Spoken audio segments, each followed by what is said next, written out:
Assalamualaikum warahmatullahi wabarakatuh.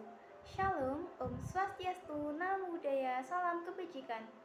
Halo semua, perkenalkan nama saya Rahmadian Fitriana dengan NIM V072170, kelas B Manajemen Administrasi. Pada kesempatan kali ini, saya akan menjelaskan materi tentang pajak bumi dan bangunan atau PBB yang meliputi dasar hukum pajak bumi dan bangunan, pengertian pajak bumi dan bangunan, subjek pajak, objek pajak, tarif, contoh soal, contoh perhitungan PBB, dan contoh SPPT PBB. Memasuki materi pertama yaitu dasar hukum pajak bumi dan bangunan yang diatur dalam Undang-Undang Nomor 12 Tahun 1985 sebagaimana telah diubah dengan Undang-Undang Nomor 12 Tahun 1994. Dalam perkembangannya, PBB di daerah, pedesaan dan perkotaan menjadi daerah yang diatur dalam Undang-Undang Nomor 28 Tahun 2009 tentang pajak daerah dan retribusi daerah atau PDRD pasal 77 sampai dengan pasal 84 per tahun 2010.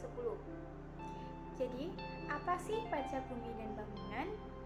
Pajak bumi dan bangunan atau PBB adalah pungutan atas tanah dan bangunan yang muncul karena adanya keuntungan atau kedudukan sosial ekonomi bagi seseorang atau badan yang memiliki suatu hak atasnya atau memperoleh manfaat darinya.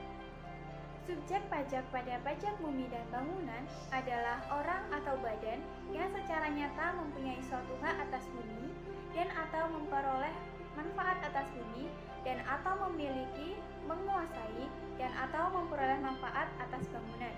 Jadi, apabila kita mempunyai syarat tersebut, kita merupakan subjek pajak bumi dan bangunan. Objek pajak pada pajak bumi dan bangunan adalah bumi dan bangunan, kecuali objek pajak yang tidak dikenakan pajak bumi dan bangunan, yaitu 1. Yang digunakan untuk melayani kepentingan umum di bidang ibadah, sosial, kesehatan, pendidikan, dan kebudayaan nasional yang tidak dimaksudkan untuk memperoleh keuntungan. Kedua, yang digunakan untuk kuburan, peninggalan purbakala, dan sejenisnya. Yang ketiga, objek pajak merupakan hutan lindung, hutan suaka alam, dan hutan wisata. Keempat, yang digunakan oleh perwakilan diplomatik, konsuler berdasarkan asas pelakuan timbal balik. Dan yang kelima, yang digunakan oleh badan perwakilan internasional. Dalam menghitung pajak bumi dan bangunan, ada 3 tahap yang harus dilakukan, yaitu yang pertama, menetapkan nilai jual objek pajak atau NJOP, yang kedua, menentukan nilai jual kena pajak atau NJKP, dan yang ketiga yaitu menghitung pajak bumi dan bangunan.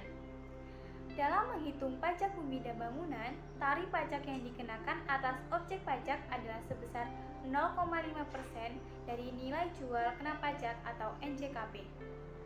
Dasar pengenaan pajak adalah nilai jual objek pajak atau NJOP yang ditetapkan setiap 3 tahun oleh Menteri Keuangan, kecuali untuk daerah tertentu ditetapkan setiap tahun sesuai dengan perkembangan daerahnya. Berikut ini merupakan contoh perhitungan PBB tanah dan bangunan. Kemudian ini merupakan contoh SPPT PBB. Wajib pajak pribadi atau badan yang termasuk dalam wajib pajak harus segera melunasi pembayaran pajak paling lambat 6 bulan setelah tanggal diperolehnya SPPT. SPPT adalah surat pemberitahuan pajak terhutang yang digunakan oleh Direktorat Jenderal Pajak untuk memberitahukan besarnya pajak terhutang oleh wajib pajak.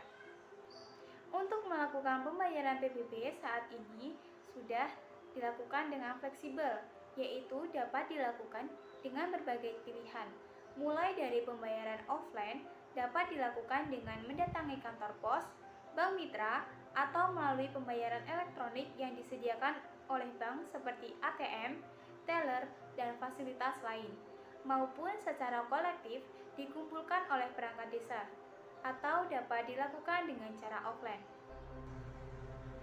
Baik, itu tadi sedikit materi yang dapat saya sampaikan mengenai pajak bumi dan bangunan.